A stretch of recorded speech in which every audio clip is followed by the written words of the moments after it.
Bonjour, Paulin Makaya. Bonjour, Master. Paulin Makaya, vous vivez depuis vendredi dans la clandestinité. Expliquez-nous votre situation. Qu'est-ce qui est arrivé ce vendredi-là? Comme je l'ai toujours dit, ce vendredi, il y a eu 19 pays, donc Toyota, bourrés des militaires armés et policiers. Il y avait aussi des civils armés. Vous savez qu'aujourd'hui, M. Ndengue a armé des civils qui sont en train de terroriser les populations.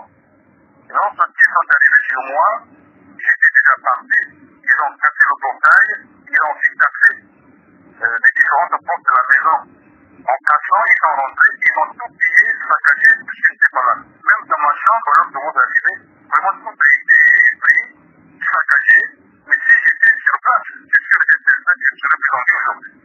Voilà ce que j'ai connu. Et puis, les militaires étaient tous cagoulés. Donc, c'était une tentative d'assassinat.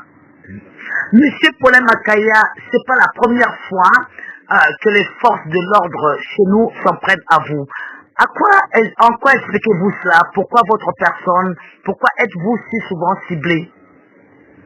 Vous savez que je ne suis pas politique. J'aime tellement le peuple congolais.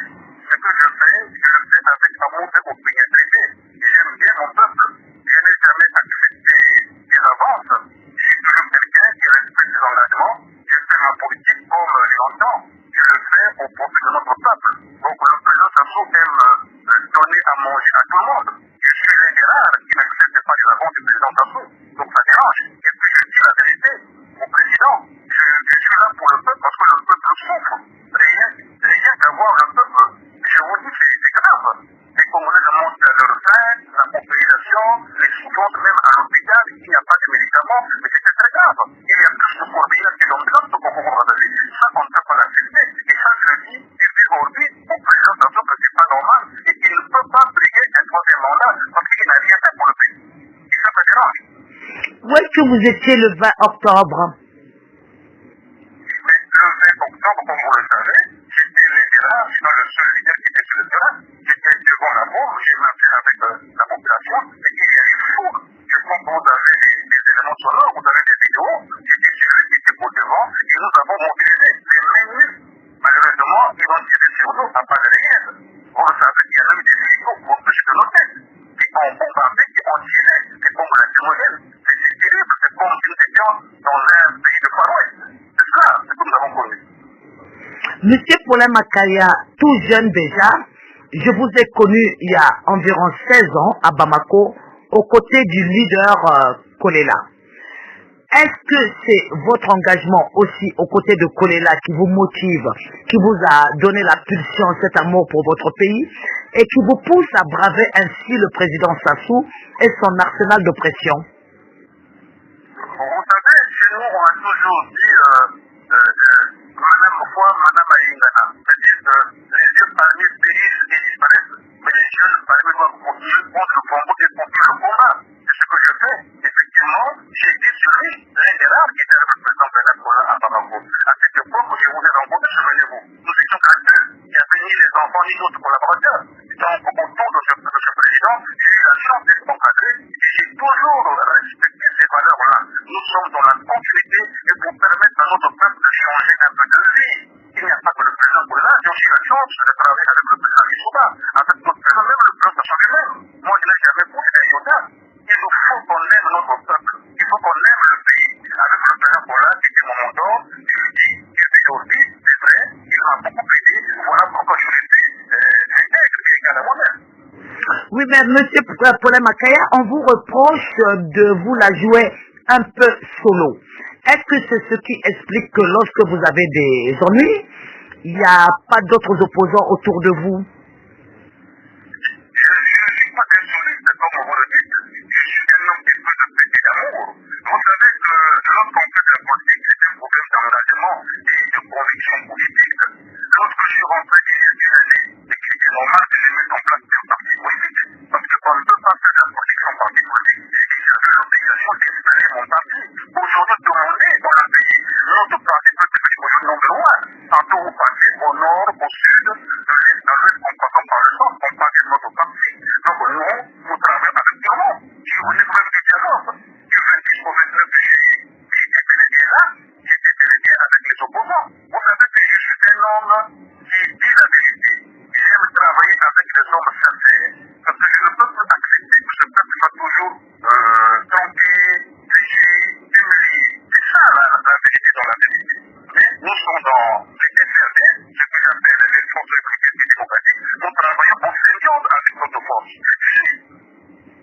forces sont réellement des forces d'opposition, il faut qu'ils combattent. Aujourd'hui, quand j'apprends ce qui se passe, on a suivi quand même. Il y a tellement de rétropédalage au niveau politique. On a pas ça l'opposition, je ne suis pas contre les autres. Je pense qu'avec ce que nous faisons, si on peut travailler dans ce cadre-là, je dirais oui. Mais moi, je suis un homme de vérité, je n'ai jamais changé, je n'ai jamais prouvé des résultats. J'ai toujours été passé, et je défends le peuple bien pour les faits. Voilà ce que je fais. Parlez-nous un peu de cet aspect, de ce que vous appelez rétropédalage.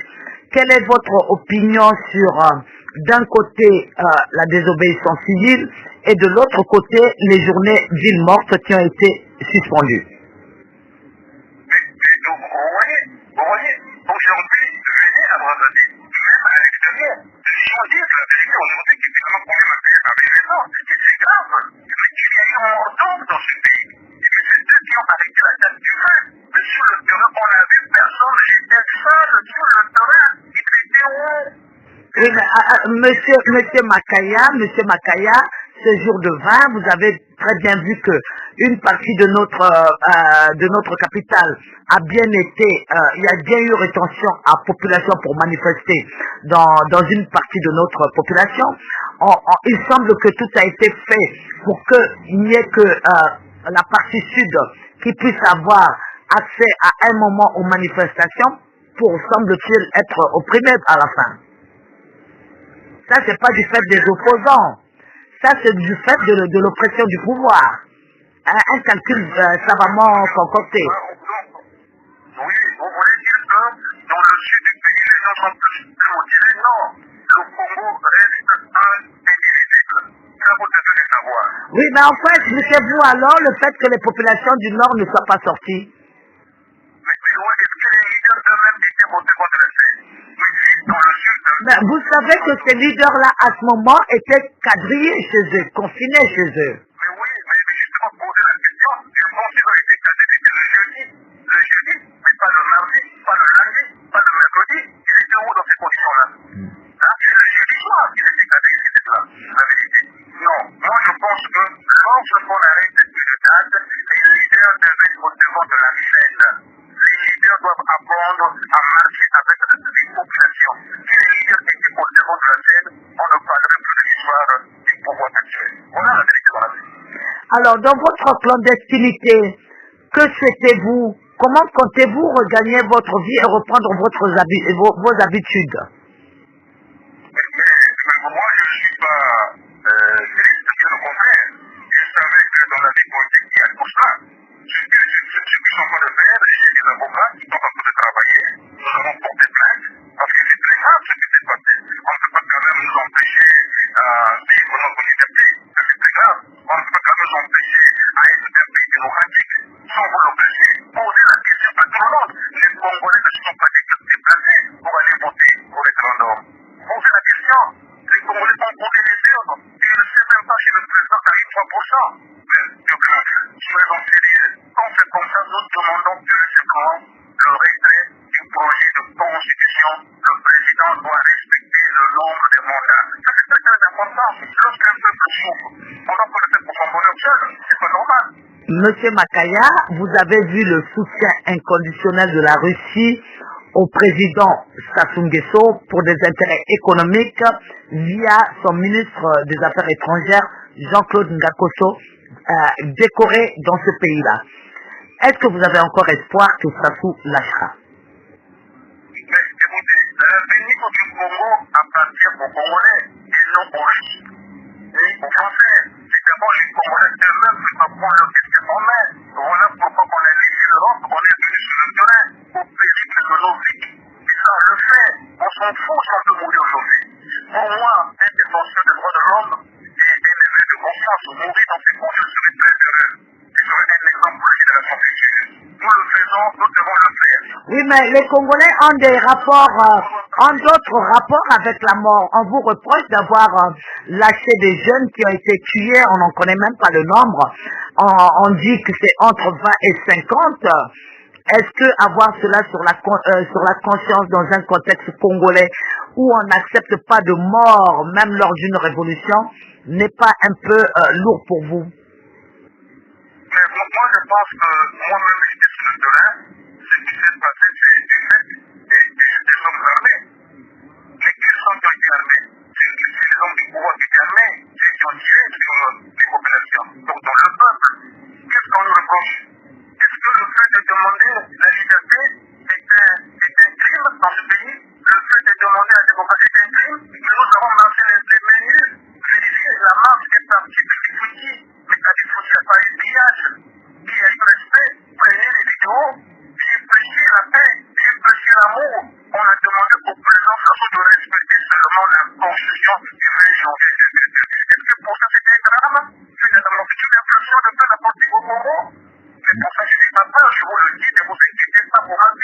Ce que je veux, il faut que les Congolais se libèrent de façon de faire la politique dans ce pays. Et puis c'est fini la démocratie des mêmes. Il faut que les Congolais se ressaisissent. Le pays n'avance pas, il y a trop de misère dans ce pays. Ça, c'est pas normal. Un dernier mot pour la Makaya. Oui, un dernier mot, je demande à la diaspora d'être une et indivisible. Le pays est malade, les Congolais souffrent. Si nous sommes ici, c'est parce que nous vous aimons tous. Nous sommes avec les Congolais, on a besoin de votre soutien, soutien moral, soutien matériel, parce qu'il n'y a pas de médicaments dans les hôpitaux. Les gens souffrent. Venez travailler là où vous êtes. Faites le nécessaire pour que les Congolais sortent de la misère et de la pauvreté. Voilà ce que je voulais dire, madame. Merci pour la Makaya. C'est moi qui vous remercie.